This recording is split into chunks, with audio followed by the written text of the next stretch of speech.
Radio 2M. Faites entrer l'invité. Avec Mohamed Zouak.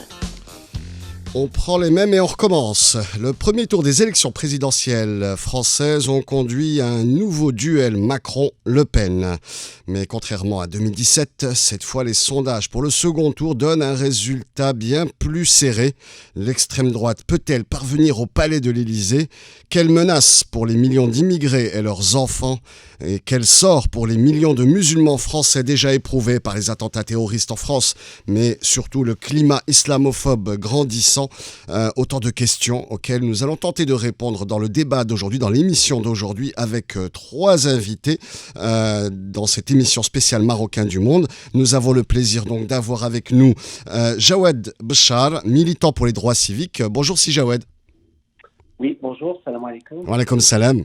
Merci d'avoir accepté notre invitation. Vous êtes en direct de Paris, c'est bien ça ?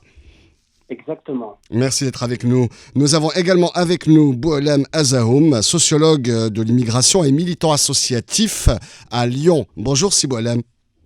Oui, bonjour, salam alaikum. Wa alaikum salam, merci d'avoir accepté notre invitation. Pour cette émission, pour l'entre-deux tours des élections présidentielles, nous avons un troisième invité qui doit arriver dans quelques instants puisqu'il sera avec nous au studio. C'est Omar Benjelloun, avocat au barreau de Rabat et de Marseille, qui est actuellement au Maroc. Et donc, on aura le plaisir de l'accueillir dans ce studio. Alors, tout de suite, pour débuter cette émission, un tour de table, j'allais dire. Je souhaiterais avoir vos réactions suite aux résultats du premier tour. Est-ce qu'on peut parler est-ce que pour vous c'était une douche froide ou bien c'était prévisible, c'était quelque chose auquel vous attendiez d'abord avec vous, Jawed Bechar? Alors, il est vrai qu'on s'attendait également à avoir au moins un parti de gauche, la France Insoumise, au second tour de l'élection présidentielle. Mmh. Mais compte tenu du champ politique français, notamment en gauche, avec la désunion des gauches, c'était quand même quelque chose d'assez difficile. Et malheureusement, cette division a permis en fait d'avoir l'extrême droite face à la droite extrême au second tour de l'élection présidentielle. Alors, pour vous, c'est l'extrême droite face à la droite extrême. Pour vous, c'est blanc bonnet blanc, Jawed Bechar? Pardon? Vous avez dit la droite extrême face à l'extrême droite au second tour. Pour vous, c'est un peu la même chose? C'est bonnet blanc, blanc bonnet? Les deux candidats qui sont au second tour? Alors, si on s'attarde sur le plan des libertés individuelles, oui. Marine Le Pen n'a pas besoin d'être au pouvoir pour mener des actions avec des effets liberticides. Le gouvernement Macron a mis en place toute une série de mesures qui aujourd'hui donne totalement raison, on va dire, à Marine Le Pen, dans le sens où elle n'a pas besoin d'être au pouvoir. Alors, nous allons revenir sur ce sujet. Avant cela, donc, la même question. Boualem Azahoum, sociologue de l'immigration et militant associatif à Lyon. Quelle est vos réactions par rapport à ce premier tour? C'était attendu ou bien il y a quand même une déception, une surprise pour vous? Non, il n'y a pas de surprise, pas de déception non plus. C'était un scénario qui était presque écrit d'avance. Donc, M. Macron n'a pas fait de campagne. Il a voulu que ce soit Marine Le Pen qui soit face à lui pour être sûr, et il le sera d'ailleurs, être élu, pour un tas de raisons, donc Front républicain, la menace de l'extrême droite, etc. Donc c'était pas surprenant, mais on va en parler. Il y a beaucoup d'autres enseignements qui sont plutôt intéressants, inquiétants bien sûr, mais il y avait aussi des votes qui sont très significatifs, notamment ce qui est l'objet de l'émission, donc le vote des héritiers de l'immigration, le vote des musulmans, le vote des étrangers, etc., qui était plutôt important, intéressant, et qui plutôt peut être source d'un peu d'espoir pour l'avenir si on s'y met, si on le prend trop au sérieux. Et voilà, donc on en parlera. Donc pas d'issue. Plutôt beaucoup d'amertume, plus que c'est une espèce de fatigue, de lassitude Oui, vous avez l'impression que c'est, comme je le disais en introduction, que finalement le scénario 2017 s'est répété et vous êtes un peu blasé d'une certaine manière que on se retrouve encore devant le même scénario et donc le même choix difficile pour le second tour, voire choix impossible. Peut-être certains aussi l'évoquent. Non, concernant, il n'est pas difficile, Mm-hmm. il n'est pas impossible. Il faut battre l'extrême droite. Pas un barrage à l'extrême droite. Mm-hmm. Donc oui, c'est clair pour vous, comme comme l'avait déclaré Jean-Luc Mélenchon, c'est aucun vote pour l'extrême droite et donc pour vous, vous allez vous mobiliser contre l'extrême droite pour le second tour, c'est bien ça? Pas une voix pour l'extrême droite, oui. sans un blanc-seing, sans non plus un chacon blanc à M. Macron, Pour Emmanuel qui Macron. est aussi qui est responsable comme d'autres de la situation que vivent les étrangers, les immigrés, les musulmans. L'islamophobie n'a jamais été aussi bien malheureusement portante. Beaucoup de mesures qui choquent, qui sont quand même très inquiétantes. Fermeture de mosquées, loi scélérate, chasse à l'étranger, un discours de haine presque banalisé et qui dépasse qui dépasse les canaux habituels de l'extrême droite, de la droite extrême. Maintenant, c'est pratiquement banal que certaines thématiques de l'extrême droite soient aussi reprises par d'autres formations politiques ou d'autres personnels politiques ou même ou tout simplement le simple machin. En même temps, on a vu quand même que les formations traditionnelles, en France d'ailleurs, ça nous dépasse nous-mêmes, on est dans l'équilibrage politique, le paysage politique, il est complètement chamboulé. Il y a plus de gauche, telle qu'on l'a vécu, gauche paternaliste, les partis traditionnels, oui, effectivement, on l'a vu avec le PS qui a eu un résultat, le plus mauvais résultat depuis plusieurs décennies, ou en tout cas depuis son existence. C'est la disparition définitive des PS et une partie de la droite, et tout à reconstruire. Donc un gros chantier politique à venir après ce second tour. Alors nous allons continuer le tour de table. On a eu Paris, on a eu Lyon et on a d'une certaine manière Marseille qui vient à Casablanca puisqu'on a Omar Benjelloun, avocat au barreau de Rabat et de Marseille. Alors ce tour de table, c'est tout d'abord votre réaction ou vos réactions par rapport à ce premier tour. Est-ce que c'était quelque chose qui vous a surpris, le résultat vous a surpris, ou bien quelque chose de prévisible et finalement rebelote, c'est comme 2017 et avant même le vote, finalement, vous vous attendiez à ce scénario? Effectivement, c'était prévisible que le président sortant ainsi que la candidate du Front National seraient au second tour. Mais la grande nouveauté, c'est qu'aujourd'hui, il y a effectivement un redéploiement et un chamboulement complet de la vie politique française où trois grands acteurs se constituent. Un représentant d'un centre plus ou moins libéral qui est le président sortant.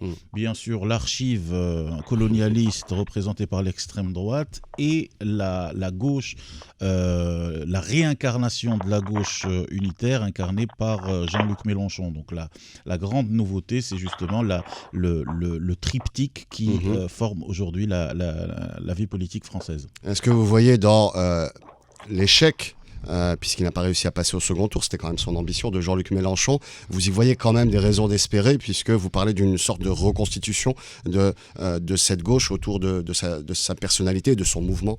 Effectivement, malheureusement, Jean-Luc Mélenchon n'a pas pu accéder au second tour avec une différence de 1% par rapport à la représentante de l'extrême droite, ce qui est extrêmement infime et ce qui donne l'espoir justement à la France insoumise et à l'Union populaire, qui, comme son nom l'indique, qui donne espoir au fait que c'est possible. Et effectivement, peut-être que la crainte pour les non progressistes ou les non socialistes, c'est que si Mélenchon arrivait au second tour, il remportait effectivement la présidentielle française. D'où la raison, éventuellement se pose la question de la raison de certaines candidatures, notamment les héritiers du programme commun qui sont dans une rente territoriale par rapport à des partis bien en place depuis l'ancrage électoral dès la fin des années 70, qui sont représentés par le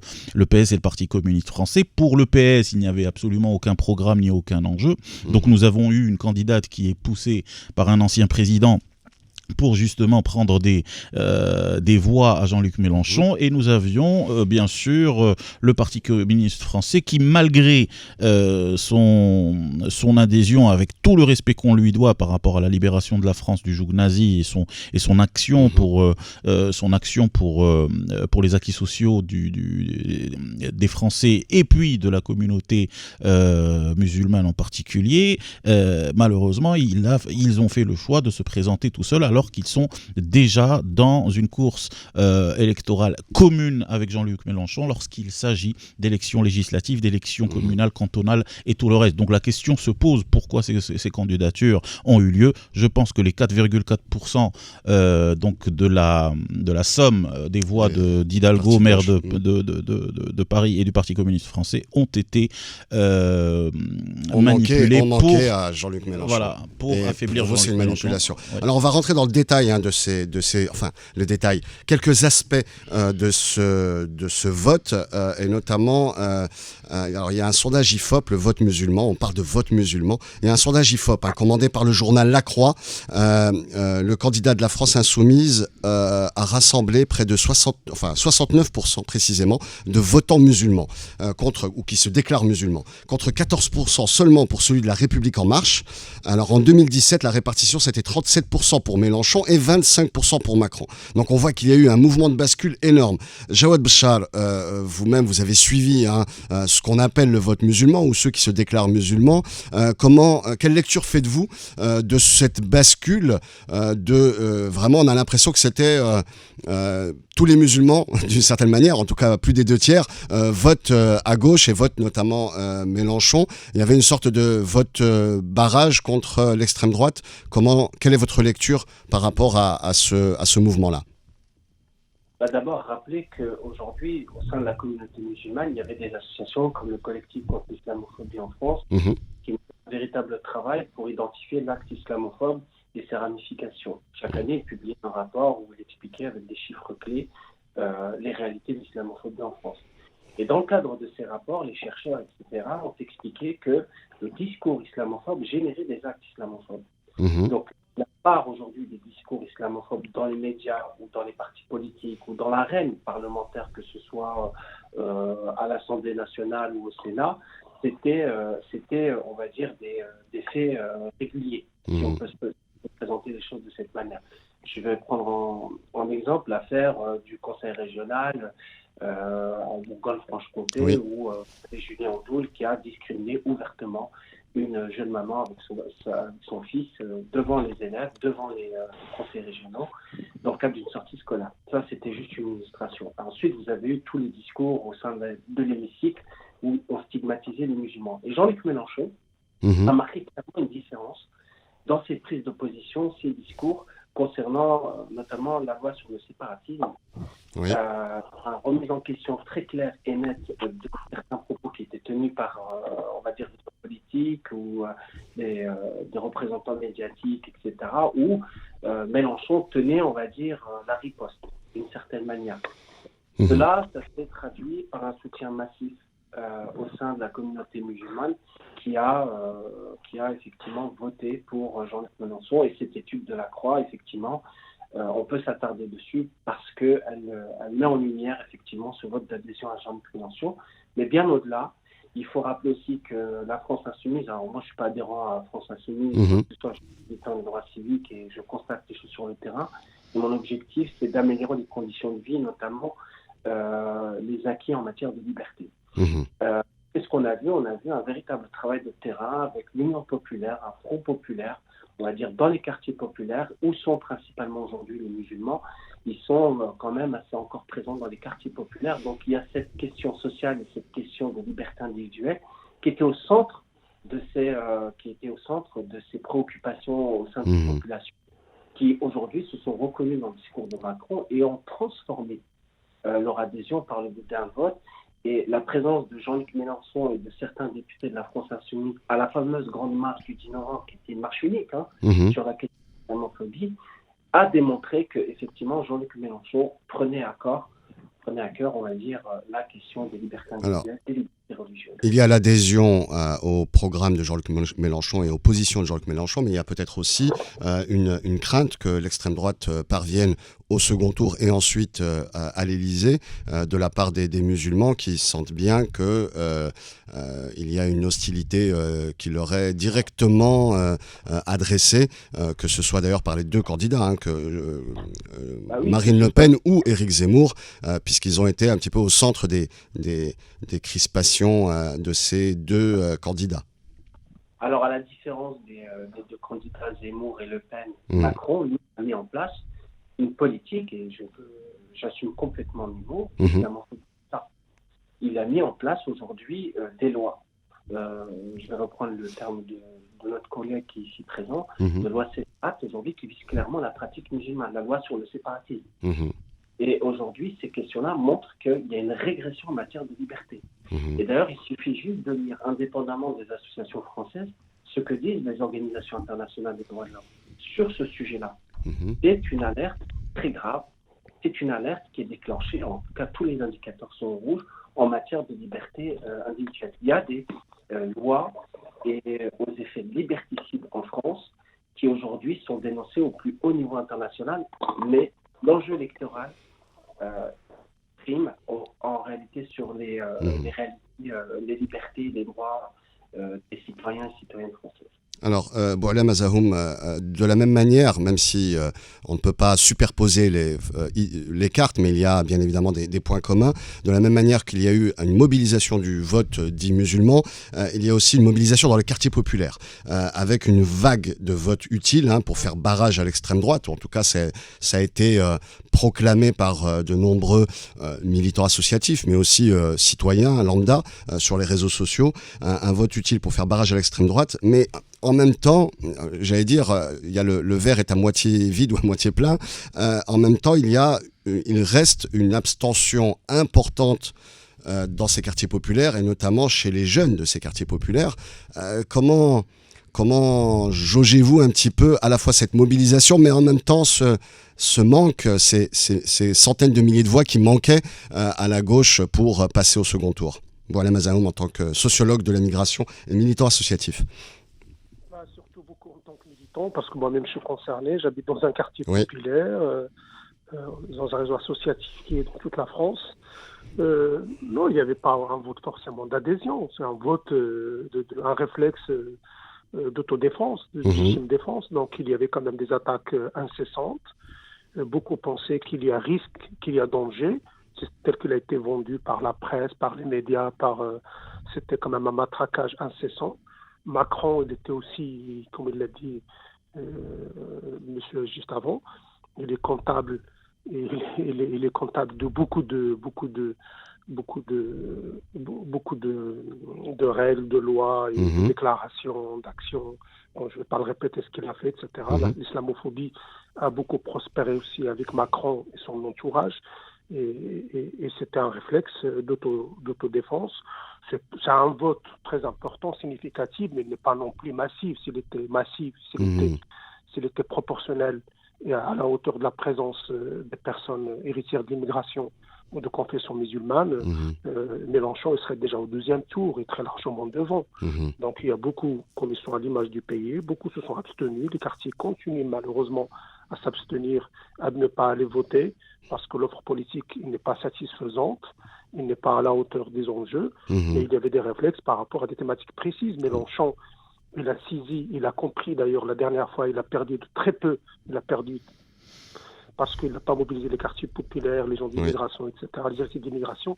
Cette fois-ci, il a compris, mais il a compris légèrement trop tard, il lui a manqué un peu de temps, même ça a voté beaucoup pour lui, mais c'est pas non plus le raz-de-marée.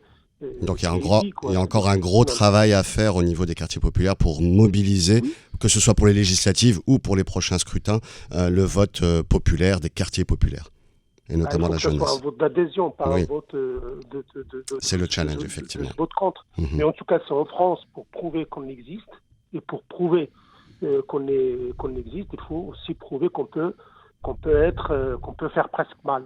Aujourd'hui, le vote musulman, le vote de l'immigration, et beaucoup l'ont compris, peut-être un peu trop tard, qu'il est décisif et qu'il peut être, entre guillemets, un faiseur d'élus, un faiseur de président, parce que ça se joue à très peu. Renverser effectivement. Maintenant, l'urgence, c'est comment faire pour l'extrême droite, qui est, rappelons-nous-le, structurellement, c'est aussi un des plus grands perdants. Zemmour n'est plus là, Marine Le Pen ne sera plus là, le PS n'est plus là, même si je ne mets pas le PS quand même dans l'extrême droite, la droite n'est plus là, le paysage politique, il est tout à faire. Mélenchon est très intéressant, mais le problème, c'est qu'il ne sera pas là la prochaine fois.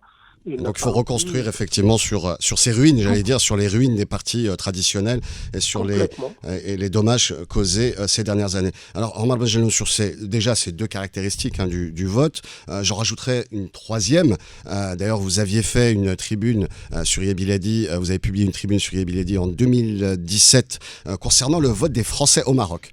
Ça aussi, c'est quelque chose quand même assez particulier. 11% des votes sont allés, pour l'ensemble du Maroc, 11% des votes des Français au Maroc sont allés vers l'extrême droite. Éric Zemmour et Marine Le Pen, avec des pics à Agadir, on a à peu près 24%, et Marrakech, 21%. Comment on peut expliquer que des immigrés français au Maroc votent pour des partis qui sont contre les immigrés, alors évidemment pas contre les immigrés français, contre les immigrés étrangers en France. Comment expliquer ce vote, et quel est votre constat, par rapport à ces différents mouvements ou différentes caractéristiques citées concernant le vote de ce premier tour? Peut-être qu'ils trouvent qu'il y a trop d'Arabes au Maroc.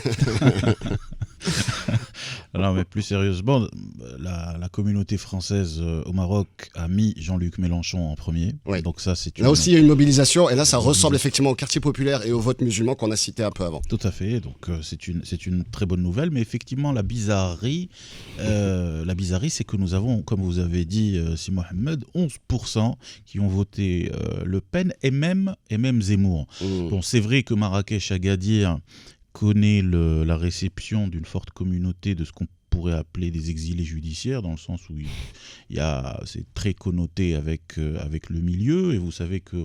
C'est-à-dire des gens qui auraient des soucis avec la justice en France. La justice française, donc ils ouvrent des petites boîtes touristiques, histoire un peu d'être au soleil sous le palmier, etc. Et comme vous le savez, historiquement, le milieu criminel est très sensible au discours de l'extrême droite. D'ailleurs, on l'a vu même au niveau Mais ça doit être une infime partie, parce que là, on parle de 24% à Agadir. On parle de 24%. Effectivement, c'est plusieurs centaines. Peut-être qu'il y a même à l'intérieur des 24% des binationaux qui auraient éventuellement ont été. Moi, j'ai entendu dans certains cénacles à Rabat dire que Zemmour n'a pas tout à fait tort dans ce qu'il dit. Ou bon, vous connaissez, il y a certains caractères qui aiment bien faire intellectuellement l'intéressant, mais sans avoir le pesanteur nécessaire d'évaluer l'instant politique. Donc là, il y a un problème. Mais en tout cas, il y a une tendance dans ces villes-là, c'est-à-dire lorsqu'on va citer Marrakech, à moindre mesure Casablanca ou Agadir, donc le sud, le soleil, etc., il y a plus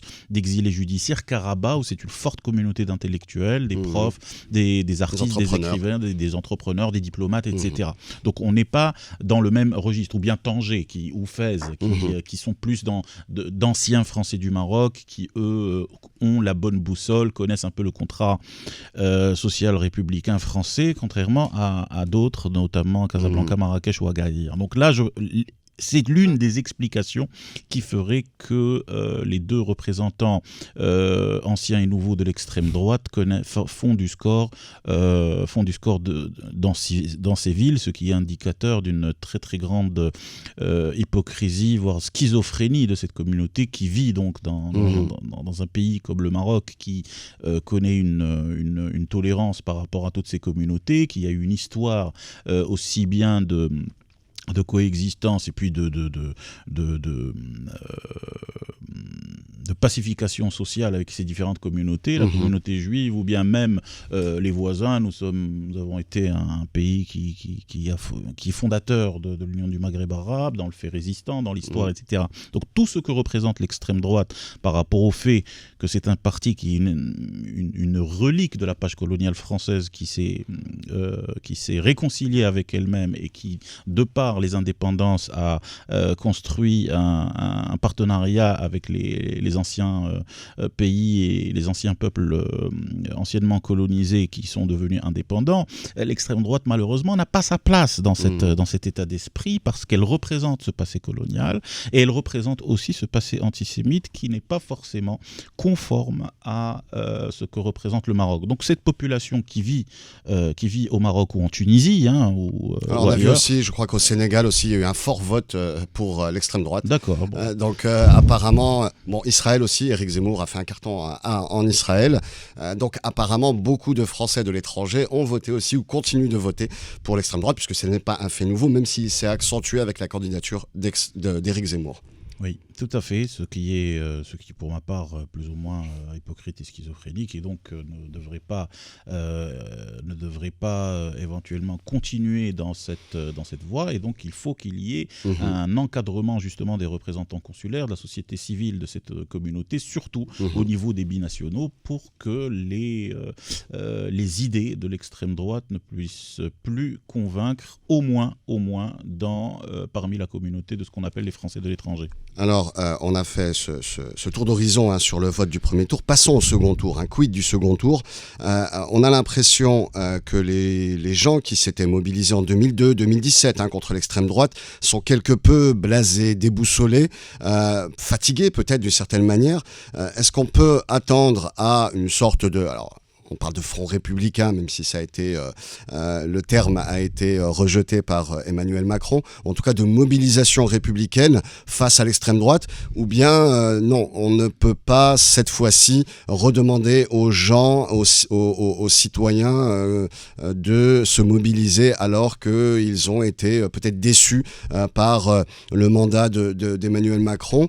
Vous, c'est ce qui semblait un petit peu émerger de vos propos, Jawad Bouchar. Vous jugez comment, vous évaluez comment le devenir de ce second tour du vote, que ce soit le vote musulman, le vote des quartiers populaires ou dans son ensemble. Est-ce que pour autant il y aura une mobilisation contre l'extrême droite ou bien les gens préféreront s'abstenir? Alors, cela va être...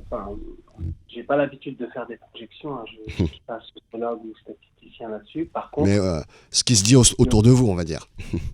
En tout cas, quand on voit les déclarations des candidats à la présidence de la République, c'est que la plupart ont appelé à voter Macron. Il n'y a que l'extrême gauche et bien sûr l'extrême droite qui aujourd'hui... l'extrême droite appelle à voter pour Marine Le Pen, ce qui semble... Mais l'extrême gauche, Philippe Poutou et Nathalie Arthaud ont clairement appelé à ne pas voter pour Macron, ni pour Marine Le Pen, donc s'abstenir. Si on se fie à cette lecture uniquement en se disant que le vote des différents pôles de votants, on va dire, si on peut appeler les choses de cette manière, est automatique, dans ce cas-là, oui, Macron, il y aura un vote de reconduction vis-à-vis de Macron, de ses partis. Mais autour de nous, il est évident qu'aujourd'hui, il y a de grosses interrogations au vu des pratiques de ce gouvernement en termes de liberté, comme je le disais précédemment, mais aussi du contexte social et économique qui est très difficile en France. Les gens sont très déçus de ce qui a été mené par Emmanuel Macron. Donc pour moi, c'est très difficile aujourd'hui de vous dire s'il va y avoir de l'abstention, s'il va y avoir une reconduction du vote de la France insoumise vers Macron. Ça, c'est... Franchement, honnêtement, je ne suis pas spécialisé sur ces questions pour donner un avis bien déterminé. Mais en tout cas, sur le terrain, il y a beaucoup d'hésitations. C'est pas aussi clair que 2017, pour vous. Oui, là, les gens... si vous lisez un petit peu ce qui se passe un peu sur les réseaux sociaux, après, ça représente ce que ça représente. Oui, bien sûr. C'est 5 à 10% de la population. C'est pas tout. Mais les gens ne veulent plus de ce chantage contre l'extrême droite et on vote à tout prix Macron, le candidat anti-extrême droite. Parce que Macron a clairement mis en place une politique d'extrême droite. Il faut qu'on soit clair. Et que Marine Le Pen, elle, quand elle viendra au pouvoir, on sentira peut-être pas trop la différence. Elle est présidente. Aujourd'hui, l'enjeu... Alors pour vous, les mesures qui ont été prises, les lois qui ont été votées sous le mandat de Emmanuel Macron et La République En Marche, finalement, c'est un peu la même chose que... Enfin, on peut s'attendre à la même chose avec Marine Le Pen. Totalement. En matière de liberté individuelle, totalement. Ce qu'a fait le gouvernement Macron, aucun gouvernement ne l'a fait. Même, faut quand même être culotté, ça reste de la citation, mais dans les faits, quand vous avez le Gérald Darmanin, ministre de l'Intérieur, qui explique à Mme Le Pen qu'elle est un peu molle sur la question de l'islam, et que Mme Le Pen est totalement étonnée de cette remarque, et quand on voit le dispositif législatif qui a été mis en place sur la période 2020-2021 jusqu'au début 2022, et qu'on voit les incidences concrètes, notamment sur les lieux de culte, parce que tout à l'heure on en parlait, mais il y a eu 24 000 contrôles, il y a eu 650 fermetures. Dans le nord de la France, par exemple, il y a eu 2 mosquées, 2 lieux de culte. Alors, on vous avait aussi reçu à l'antenne de cette émission concernant une organisation, la dissolution d'une organisation, le CCIF. Donc, il y a aussi des organisations musulmanes. Vous mettez aussi ces dissolutions comme étant des mesures islamophobes et qui portent atteinte aux libertés. Qui contreviennent au principe de liberté, liberté. Parce qu'il faut quand même être culotté pour souhaiter bon ramadan aux musulmans à Tourcoing. La maire de Tourcoing explique que oui, nous souhaitons un très bon mois de ramadan à la communauté musulmane de Tourcoing, et 5 jours après, fermer 2 mosquées. Pourquoi? Qui aujourd'hui, finalement, ont réouvert en l'espace de 3 jours. Pourquoi cette communication dans un contexte électoral? Qu'est-ce qu'on cherche à faire? Quels sont les objectifs visés? Aujourd'hui, c'est de plaire à un électorat d'extrême droite. Donc, en matière de liberté individuelle, oui, très clairement, Marine Le Pen et Emmanuel Macron se confondent, sauf que Macron, lui, il agit de manière disproportionnée par rapport aux réalités. Par rapport aux réalités, c'est évident. Aujourd'hui, le danger, on ne fait pas la différence. Le véritable enjeu aujourd'hui, et je rejoins l'analyse de notre ami sociologue, qui explique aujourd'hui, qui nous explique effectivement, c'est pas forcément un vote d'adhésion, mais c'est plutôt un vote, on va dire, d'autodéfense. Je partage totalement cette analyse. Effectivement, c'est vraiment le terme juste pour dire qu'aujourd'hui, les musulmans votent parce qu'ils ont peur. Les musulmans votent aujourd'hui parce qu'ils ne se sentent plus en sécurité. Les musulmans votent aujourd'hui, alors on va vous dire, il y en a peut-être qui partent. Mais qui partent dans des situations difficiles? Ce sont les élites. Les gens qui restent aujourd'hui, ce sont les classes populaires, peut-être les classes moyennes qui restent, qui n'ont pas les moyens de partir. Et qui, eux, vont subir effectivement tous ces effets liberticides, parce qu'ils n'ont pas la capacité de pouvoir partir. Donc aujourd'hui, pour moi, j'ai même pas envie de dire que la présidentielle allait plier, entre guillemets. L'extrême droite a gagné en termes de... Que ce soit Macron ou Le Pen, pour moi, l'extrême droite a gagné. Et j'assume clairement ce que je dis. Pour moi, l'enjeu maintenant, aujourd'hui, il est au niveau des législatives. Une mobilisation pour les législatives pour essayer d'avoir une cohabitation avec des candidats, donc un mouvement, un parti politique, un rassemblement qui pourrait refléter un peu plus les valeurs et les idéaux des quartiers populaires, des minorités, de l'électorat de gauche peut-être. Pour nos éditeurs, pour comprendre un peu la réalité du champ politique français, la cohabitation Chirac-Jospin, droite-gauche. Là, on aurait peut-être une cohabitation gauche-extrême droite. D'accord. Pour moi, il n'y a pas d'ambiguïté. Macron et Le Pen, c'est l'extrême droite et la droite extrême. C'est dit de manière très tranchée. Boualem Azahoum, sociologue de l'immigration et militant associatif, pour vous, ce second tour, est-ce que vous pensez que la mobilisation que vous avez soulignée dans les quartiers populaires, qui a été très forte, est-ce qu'elle se maintiendra au second tour par rapport à ce que vous entendez dans le quartier dans lequel vous résidez, au niveau de vos proches, etc. Ou bien il y a ce côté côté aussi blasé, et donc une certaine réticence à repartir. Alors, dans le langage populaire, on dit jouer les castors, c'est-à-dire qu'on fasse appel à un électorat avec le chiffon de l'extrême droite pour que le candidat de La République En Marche soit réélu. Quel est votre avis ou vos projections sur ce second tour? Non, le second tour, comme je l'ai dit, moi je pense que l'enjeu sur la personne, c'est Macron qui sera élu, peut-être avec un score très très serré, mais la mobilisation, bien sûr, pour certains, il se maintient. Bien sûr, il y a d'autres il y a une bonne partie qui iront voter Macron pour éviter Le Pen, mais en se bouchant le nez, sans illusion. Et surtout, non, cette fois-ci, on a quand même une extrême droite très très très forte dans les urnes. Avant, il n'y avait pas de suspense. Quand c'était Chirac Le Pen, quand la dernière fois Marine Le Pen Macron, cette fois-ci, il y a quand même tout un travail sur la société qui a évolué, qui est devenue quand même moins intolérante. Et Macron n'a pas aidé, mais entre le moins pire. Je pense qu'il faut quand même savoir ce que c'est l'extrême droite dans l'histoire, ce que c'est l'extrême droite dans ses pratiques. Donc pour vous, l'extrême droite, le programme de l'extrême droite serait beaucoup plus radical que celui qui a été appliqué par Emmanuel Macron et La République En Marche. Mais complètement. Et surtout qu'il y a le troisième tour. D'ailleurs, on a vu le troisième tour, les législatives. Macron et Madame Le Pen, ils ont infléchi leur gagner, discours. Pour gagner des voix, par gratter des voix. Ils ont infléchi une partie de leur discours. On ne peut pas leur faire confiance complètement. Macron, il a parlé des mesures symboliques, pas question d'interdire le halal.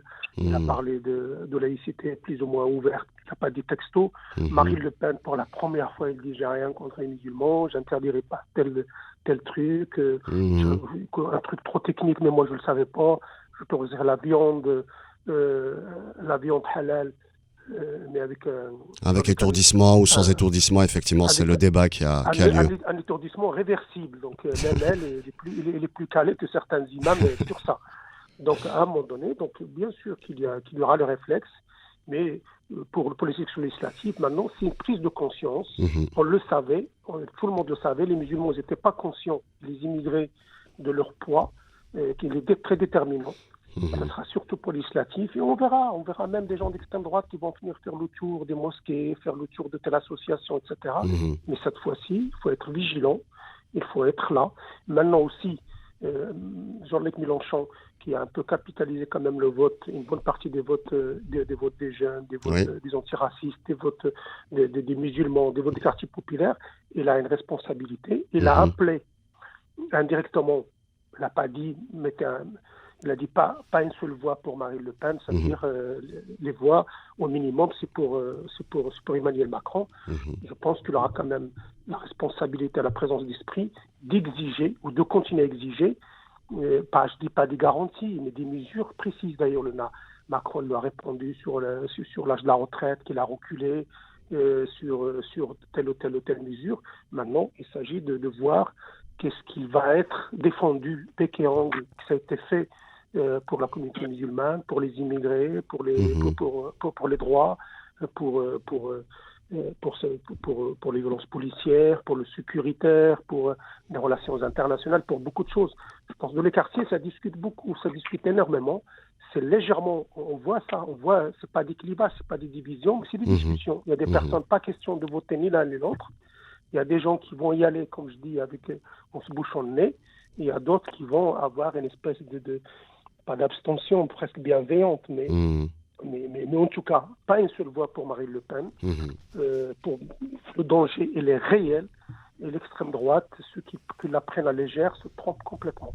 Alors, l'extrême droite, n'importe où dans le monde, on sait comment il se comporte, on sait ce qu'il va faire, on sait ce qu'il est capable de faire, au minimum la guerre civile, au minimum des lois scélérates, au minimum de beaucoup de choses.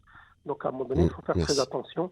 C'est pas éviter Marine Le Pen par n'importe quel moyen, c'est pas lui donner un blanc-seing à Macron. Il le sait. D'ailleurs, il y a une manière de lui les rappeler aux législatives. Merci, Boualem Azaoum. Il y a quand même des mesures très importantes. Merci, Boualem Azaoum. Dans les 15 jours, on verra ce que Macron déciderait, on verra ses équipes, on verra ce qu'il va présenter.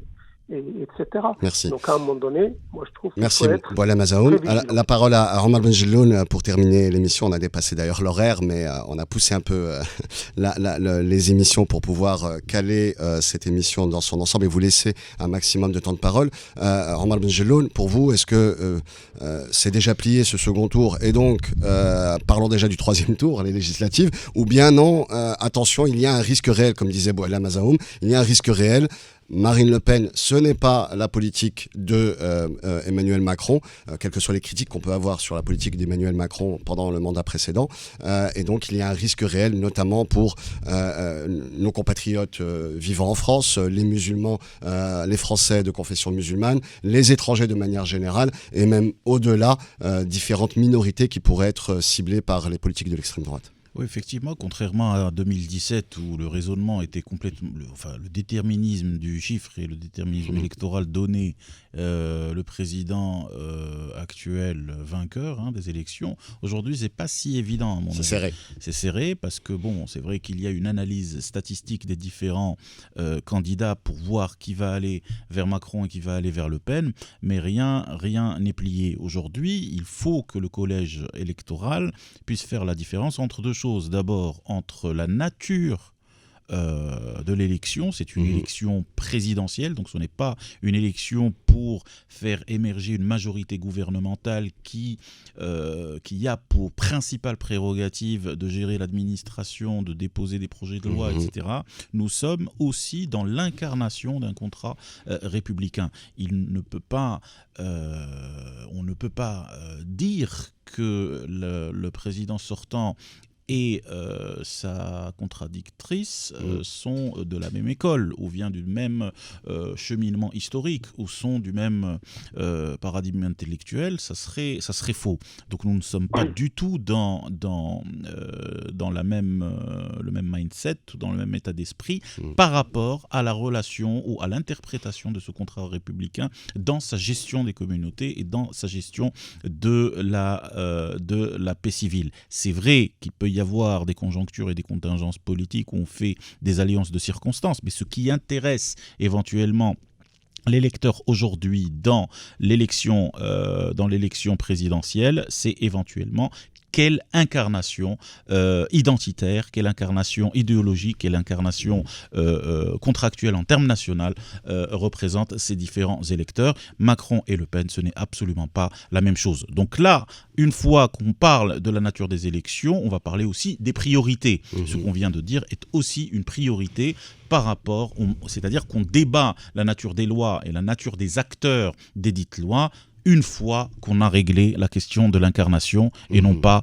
l'inverse. Comme a dit le collègue et plusieurs analystes, effectivement, il y a un troisième tour législatif où les électeurs peuvent ajuster le titre. Et justement, l'idée, c'est qu'on ait une présidence qui serait sensible à sa majorité. Et c'est là la force d'un homme politique. Je ne suis pas sûr qu'avec Madame Le Pen, qu'elle puisse être sensible à un troisième tour, être sensible à une cohabitation, être sensible à une majorité, si toutefois nous aurions éliminé de notre état d'esprit que toute tentative constitutionnelle ne serait plus à l'ordre du jour de ce mouvement politique. Donc il faudra plus ou moins se méfier. Nous devons être peut-être pas dans le moindre mal, mais en tout cas être dans une logique de priorité. La priorité, c'est d'abord quelle incarnation pour ce contrat républicain, quelle école représente ces candidats, abstraction faite de leur perméabilité à de la contingence politique, à de la conjoncture politique, à des alliances gouvernementales ou des choix de casting par rapport à quelques ministres ou quelques employés d'administration, mais se concentrer sur l'essentiel, c'est-à-dire qu'est-ce que incarnent les institutions politiques aujourd'hui. Le troisième tour, justement, permettra éventuellement à tirer ce président vainqueur issu d'une école républicaine vers peut-être ses origines progressistes ou vers une tendance plus ou moins. Donc c'est aux électeurs, au niveau législatif, de pouvoir le faire. Eh bien, merci messieurs pour vos analyses et ce débat. Omar Benjelloun, avocat au barreau de Rabat et de Marseille. Merci beaucoup, si Omar. Jawad Bachar, militant pour les droits civiques que nous avions avec nous en direct de Paris. Merci, si Jawad, d'avoir répondu présent. Et Boualem Azahoum, sociologue de l'immigration et militant associatif à Lyon. Merci beaucoup, si Boualem. Vivre avec vous.